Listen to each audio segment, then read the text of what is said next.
Bharat map रे ये वाला जो राज्य अच्छी बेंगल। बेंगल हूँ भारत गरीब राज्य मान मध्य गोटे किंतु 1900 मसीह बेंगल को आर्थिक राजधानी कह कहीं उपनिवेशक जुगे पश्चिमबंग कलिकता सहर इंग्रेज मान सबुठ मजबूत गढ़ मना जाऊला। से समय भारतर सब राज्य लोक बेंगल को रोजगार जाते कहीं से केवल भारत नुहे पूरा एशिया 50% टेक्सटाइल बेंगल तैयारी होता। ता सहित झूट आउ रेशम कारीगर बंगाल पूरा दुनिया रे प्रसिद्ध था। यही कारण इंग्रेज माने प्रथम 15 वर्ष 1870 बेंगल रे बनाई तेणु एक समय था बेंगल पूरा भारत मुंडर मुकुट भरी था। आउ भारतर बहु महापुरुष रामकृष्ण परमहंस, स्वामी विवेकानंद, रवीन्द्रनाथ ठाकुर, मदर टेरेसा महान अर्थशास्त्री बेंगल रे जन्मग्रहण कर। आज 6 दशक पूर्व ईपीडब्ल्यू डाटा अनुसार प्रत्येक व्यक्तिर आय मामला बेंगल पंजाब, गुजरात, महाराष्ट्र ठारू मध्य अधिक थिला। किंतु आज 2023-24 डाटा अनुसार बेंगल सबु गरीब राज्य मान मध्य गोटे। बेंगल छत्तीसगढ़ राज्य ठारू मध्य तलकू आसी जाए। सबुठारु बड़ प्रश्न 6 दशक पूर्व जो बेंगल भारतर सबुठारु धनी राज्य थिला ताहा सबुठारु गरीब राज्य केमिति होला। आज एई वीडियो रे आमे जानिबा भारतर सबुठारु धनी राज्य सबुठारु गरीब राज्य रे परिणत होला किपरि। यार कारण कोन? स्वाधीनता समय बंगाल केमिति थिला, आज केमिति अछि, एई सब आउरी अधिक जानिबा पई मिलिबो एई वीडियो रे। शेष पर्यटन भिडियोटी को धैर्य सह देखुन।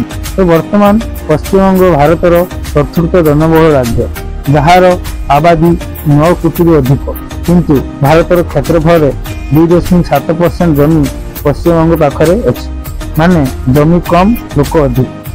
यही कारण बेंगल रे से सेबारे पहुंचबार गुणवत्ता कम होता। सरकार हिसाब से 1.85 कोटी गरीब रेखा तले जीवन यापन कर। केंद्रीय ग्रामीण विकास मंत्रालय रिपोर्ट अनुसार बेंगल आबादी 20% होती गरीब रेखा तले अच्छा। वर्तमान स्वाधीनता पूर्व भारत सह चली पश्चिमबंग दारिद्र्य एत अधिक कहीं? पश्चिमबंग अर्थनीति स्वाधीनता पर ह्रास होबार सबुठारु बड़ कारण पूर्व पाकिस्तान बांग्लादेश ठारू अलग होता। अर्थात बांग्लादेश गठन होगाकू थिला जो यूनाइटेड बंगाल विभक्त करी पूर्व पाकिस्तान तथा वर्तमान बांग्लादेश सृष्टि होता। तथा राताराती बंगाल एक बड़ अंश पाकिस्तान सरकार को अधीन को आसाला एवं केवल एक छोट अंश पश्चिमबंग भारतर अधीन। आजादी पूर्व पश्चिमबंग झूट व्यवसाय राजा था करने व्यवहृत किंतु विभाजन पर केवल झूट पश्चिमबंग केवल 5टी स्थान मिला। झूट झूट बनाया उद्योग पश्चिमबंग हाथ चलीगला।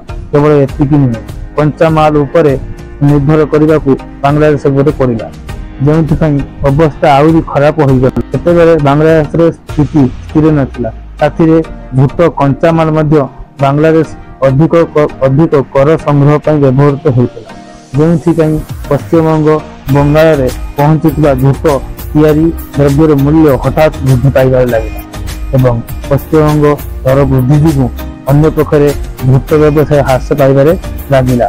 अन्य पटरे नाइलन रसी आसवा पर झूट व्यवसाय आहरी ह्रास होगा लगिला। से समय बंगाल एक बृहत जनसंख्या झूट उपर निर्भरशील थिला। बेंगलर व्यवसाय ह्रास जो वर्ष को वर्ष बेरोजगार क्रमागत भाव वृद्धि पाता।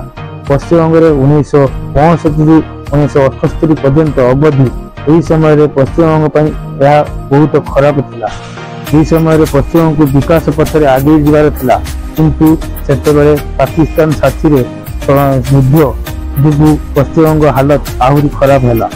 1965 1978 मध्य भारत और पाकिस्तान मध्य 2टी युद्ध होता एवं युद्ध हेतु समग्र देश बंगाल मध्य आर्थिक अवनति घटिला एवं केवल सेतिक नुहे शरणार्थी रिलीफ एवं पुनर्वास विभाग 1971 अनुसार भारत पाकिस्तान युद्ध ଏବଂ ବାଂଲାଦେଶ ଗଠନ ହେତୁ ବାଂଲାଦେଶର 60 ଲକ୍ଷ ଲୋକ ପଶ୍ଚିମବଙ୍ଗର ଅଧିକ ଶରଣାର୍ଥୀ ଆସି ଭାରତରେ ଆଶ୍ରୟ ନେଇଥିଲେ।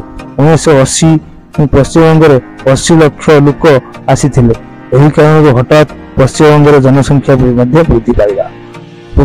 ଲୋକମାନେ ମଧ୍ୟ ଚାକିରି ପାଇବା ପାଇଁ ବନ୍ଦ ହୋଇଗଲା, କାରଣ କଲିକତା ପରି ବଡ଼ ସହରରେ ବାଂଲାଦେଶୀ ଲୋକମାନଙ୍କର ପ୍ରତ୍ୟେକ ରାସ୍ତା ଗଳିରେ ଦେଖାଯିବା ଆରମ୍ଭ କଲେ। ହଠାତ୍ ପଶ୍ଚିମବଙ୍ଗର ଜନସଂଖ୍ୟା ବୃଦ୍ଧି ପାଇଲା, ଖାଦ୍ୟ ଉପରେ ମଧ୍ୟ ଏହାର ପ୍ରଭାବ ପକାଇଲା। ଏହି କାରଣରୁ ଯେତେ ଖାଦ୍ୟଶସ୍ୟ ଉତ୍ପନ୍ନ ହେଲା, ଏହି ଶରଣାର୍ଥୀ ମଧ୍ୟରେ ବହୁ ସଂଖ୍ୟାରେ ବୃଦ୍ଧି ପାଇଲେ। ଏହି କାରଣରୁ ଫସଲ ମଧ୍ୟ ହ୍ରାସ ପାଇବାରେ ଲାଗିଲା ଏବଂ ପଶ୍ଚିମବଙ୍ଗର ଅନେକ ସ୍ଥାନରେ ଅନାହାର ଭଳି ପରିସ୍ଥିତି ସୃଷ୍ଟି ହେଲା ଏବଂ ପଶ୍ଚିମବଙ୍ଗ ହୋଇଥିଲା ରିଫ୍ୟୁଜି ଶରଣାର୍ଥୀ ଲୋକମାନଙ୍କର ରୋଜଗାର ସମ୍ବନ୍ଧୀୟ ସମସ୍ୟା ମଧ୍ୟ ଭୋଗୁଛନ୍ତି, କାରଣ ଆଜି ଶରଣାର୍ଥୀ ବାଂଲାଦେଶ ମିଆଁମାରରୁ ଆସି ପଶ୍ଚିମବଙ୍ଗରେ ବାସ କରୁଛନ୍ତି। 1960-70 ଦଶକରେ ରେଲୱେର ବିକାଶ ପାଇଁ ପଶ୍ଚିମବଙ୍ଗକୁ ବହୁତ ଅଧିକ ପଇସା ଖର୍ଚ୍ଚ କରିବାକୁ ମିଳୁଥିଲା। ସେତେବେଳେ ରେଲୱେର ସମ୍ବନ୍ଧୀୟ ସମସ୍ତ ଜିନିଷ ଉତ୍ପାଦିତ ମଧ୍ୟ ପଶ୍ଚିମବଙ୍ଗ କରୁଥିଲା, ଯେଉଁ କାରଣରୁ ପଶ୍ଚିମବଙ୍ଗର ଇଞ୍ଜିନିୟରିଂ କ୍ଷେତ୍ରଟି ଉନ୍ନତି କରିଥିଲା। ପାକିସ୍ତାନ ଯୁଦ୍ଧ ପରେ ପଶ୍ଚିମବଙ୍ଗର ରେଳବାଇ କରାଯାଉଥିବା ଖର୍ଚ୍ଚ ଧୀରେ ଧୀରେ ହ୍ରାସ ହେବାକୁ ଲାଗିଲା। ତେଣୁ ପଶ୍ଚିମବଙ୍ଗରେ ଇଞ୍ଜିନିୟରିଂ କ୍ଷେତ୍ର ଧୀରେ ଧୀରେ ହ୍ରାସ ପାଇଲା। ଏହି କାରଣରୁ ପଶ୍ଚିମବଙ୍ଗର ଅର୍ଥନୀତି ଧୀରେ ଧୀରେ ଦୁର୍ବଳ ହୋଇଗଲା ଏବଂ ସେହି ସମୟରେ ବାମ ଦଳ ଏବଂ ମାଓବାଦୀ ଶୀଘ୍ର ପଶ୍ଚିମବଙ୍ଗରେ ସେମାନଙ୍କର ଉପସ୍ଥିତି ବିସ୍ତାର କରୁଥିଲେ ଏବଂ ଏହି ଲୋକମାନେ ଧନୀ ଓ ଜମିଦାରଙ୍କ ଉପରେ ବେଶୀ ହିଂସା ବଢ଼ାଇ ଦେଲେ। ଯେମିତି ଚାରି ମଜୁମଦାର ନେତୃତ୍ୱରେ ସିପିଆଇଏମ୍ ଓ ଲୁଟି ଭାଡ଼ି ଗୋଷ୍ଠୀ ଜମିଦାର ବିରୁଦ୍ଧରେ ହିଂସା ଆରମ୍ଭ କଲେ ଏବଂ ପଶ୍ଚିମବଙ୍ଗ ନକ୍ସଲବାଦ ଆରମ୍ଭ ହୋଇଯାଇଥିଲା। ଏହି କାରଣରୁ ଧନୀ ଜମିଦାରଙ୍କ ଯେଉଁ ଲୋକଙ୍କ ପାଖରେ ବହୁତ ଟଙ୍କା ଥିଲା ଏବଂ ନିବେଶ ମାଧ୍ୟମରେ ବଙ୍ଗାଳର ଅର୍ଥନୀତିକୁ ମଧ୍ୟ ବୃଦ୍ଧି କରିପାରିଥାନ୍ତେ, ସେସବୁ ମାଓବାଦୀ ସିପିଏମ୍ ଲୋକଙ୍କୁ ଭୟ କରିବାକୁ ଲାଗିଲେ ଏବଂ ବଙ୍ଗାଳ ଠାରୁ ପଳାୟନ ଆରମ୍ଭ କରିଥିଲେ, ଯେଉଁଥିପାଇଁ ବଙ୍ଗାଳର ଅର୍ଥନୀତି ବହୁତ ନୁକସାନ ହେଲା। ଏହା ବ୍ୟତୀତ ଯେଉଁ ଦାରିଦ୍ର୍ୟ ଅଧିକାର ବିଷୟରେ କଥାବାର୍ତ୍ତା କରୁଥିବା ବାମ ଦଳ ପଶ୍ଚିମବଙ୍ଗରେ ଦ୍ରୁତଗତିରେ ଲୋକପ୍ରିୟ ହେବାର ଆରମ୍ଭ ଲାଗିଲା। 1969 ମସିହାରେ ଏହି କାରଣରୁ ଲକ୍ଷ ଲକ୍ଷ ଲୋକ ସିପିଆଇଏମ୍ ପାର୍ଟିକୁ ସମର୍ଥନ କରୁଥିଲେ। ଗରିବଙ୍କ ମଧ୍ୟରେ ସିପିଆଇଏମ୍ ନିଜର ସ୍ଥାନ ସୃଷ୍ଟି କରିବାକୁ ଲାଗିଲା। ଏହା ଜମିଦାରଙ୍କ ବିରୁଦ୍ଧରେ ଆଭିମୁଖ୍ୟ ବଜାୟ ରଖିଲା। ଏହି କାରଣରୁ ସିପିଆଇଏମ୍ ପ୍ରଭାବ ହେତୁ ରାଜ୍ୟ କାରଖାନାଗୁଡ଼ିକରେ ଧର୍ମଘଟ ଗତିବିଧି ଆରମ୍ଭ ହେଲା, ଯେଉଁ କାରଣରୁ କାରଖାନାଗୁଡ଼ିକର ଉତ୍ପାଦନ କମିବାକୁ ଲାଗିଲା। ଏହି ଆନ୍ଦୋଳନ କାରଣରୁ ସବୁ କମ୍ପାନୀ ଧୀରେ ଧୀରେ ମହାରାଷ୍ଟ୍ର, ଗୁଜରାଟ ଆଡ଼କୁ ଚାଲିଗଲେ ଏବଂ ପଶ୍ଚିମବଙ୍ଗକୁ ବହୁତ କମ୍ କମ୍ପାନୀ ଆସିଲେ। ବିନିଯୋଗ ମଧ୍ୟ ସମ୍ପୂର୍ଣ୍ଣ ଭାବରେ ସମାପ୍ତ ହୋଇଗଲା। ସେତେବେଳେ ବଙ୍ଗାଳ ସରକାର ଦିନରେ ସ୍ୱପ୍ନ ଦେଖୁଥିଲେ। ଏହି କାରଣରୁ ଧୀରେ ଧୀରେ ରୋଜଗାର ହ୍ରାସ ହେଲା, ଦାରିଦ୍ର୍ୟ ବୃଦ୍ଧି ପାଇଲା। ଦ୍ୱିତୀୟତଃ 1977ରେ ସିପିଆଇଏମ୍ ବଙ୍ଗାଳରେ ପ୍ରଥମ ଥର ସରକାର ଗଠନ କଲା ଏବଂ ଜ୍ୟୋତି ବସୁ ପ୍ରଥମ ଥର ପାଇଁ ପଶ୍ଚିମବଙ୍ଗରେ ସିଏମ୍ ହେଲେ। ସିଏମ୍ ହେବା ପରେ ସେ ଶିଳ୍ପନୀତି କାର୍ଯ୍ୟକାରୀ କରାଇଥିଲେ, କିନ୍ତୁ ଏହା କେବଳ ଛୋଟ ଶିଳ୍ପ, କ୍ଷୁଦ୍ର କାରଖାନା ନୀତି ଏବଂ କେବଳ ଛୋଟ ମାପର ଶ୍ରମିକମାନଙ୍କ ସହିତ ଜଡ଼ିତ ଥିଲା। ଏକ ବଡ଼ ଶିଳ୍ପ ପ୍ରତିଷ୍ଠା ପାଇଁ ସମସ୍ତ ରାସ୍ତା ବନ୍ଦ କରିଦେଇଥିଲେ। ପୁଣି ଜମି ସଂସ୍କାର ବିଲ୍ ଅଧୀନରେ ଯଥା ଅପରେସନ ବାର୍ଗା ଜରିଆରେ ବଡ଼ ଜମିଦାର ଜମି ସେହି ଚାଷୀଙ୍କୁ ହସ୍ତାନ୍ତରିତ କରାଯାଇଥିଲା।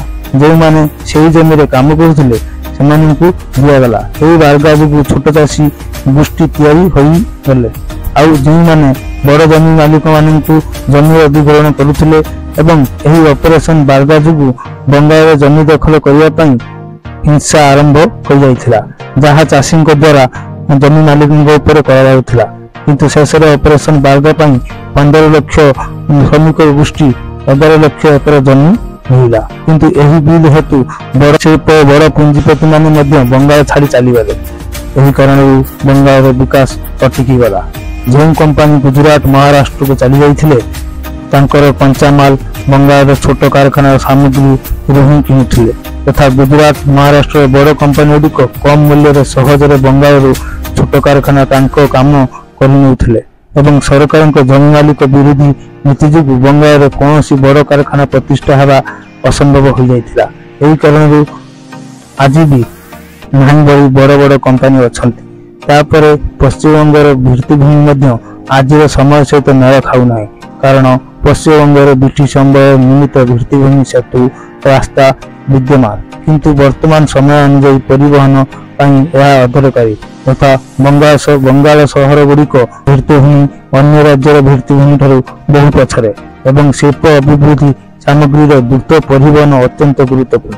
पश्चिमबंग सरकार एते राजस्व नहीं जे यार भित्तिभूमि विकास करि विकास व्यतीत पश्चिमबंग जमी संस्कार बिल जो यह कहवा कष्टकर केउं जमी चाष उपयोगी तो केउं जमी शिल्प उपयोगी कारण अनेक थर हजार हजार कोटी बड़ बड़ कंपानी प्रोजेक्ट बेंगल यही जमी विवाद कारण बंद रही था। जमीती रतन टाटा को जब सरकार नानु कार बनावा पश्चिम बंगाल चिंगुर जिले में 1000 एकर जमी देते से एनजीओ यह विरोध करते कृषक मैंने विरुद्ध स्वर करते साथ ममता बनर्जी यही आंदोलन एक अंश होगले यापर टाटा कंपानी यही फैक्ट्री को पश्चिमबंग हटाई गुजरात स्थानांतरित कले यही कारण पश्चिमबंग हजार हजार कोटी राजस्व ह्रास है लक्ष लक्ष चाकरी हराइबा पड़ेगा एतिक नुहे यही प्लांट जो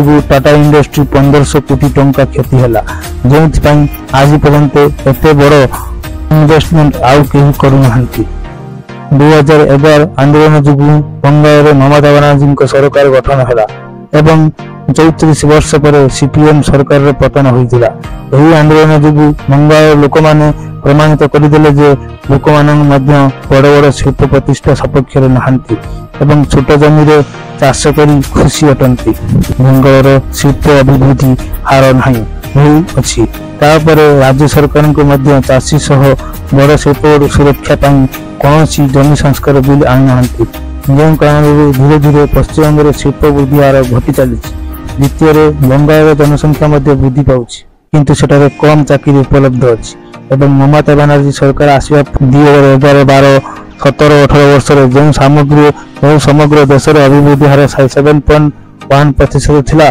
सेठारे पश्चिमबंग अभिवृद्धि हार मात्र 5% थिला। अन्य पक्ष 1980 मसीह बंगाल भारत उत्पादन क्षेत्र में 12% योगदान करथिला जहाँ 2011 केवल 4% ही रहीगला किंतु आज समय पश्चिमबंग लोक शिल्प विरोधी मानसिकता पश्चिमबंग आहरी अधिक पछक नहीं जाउछि।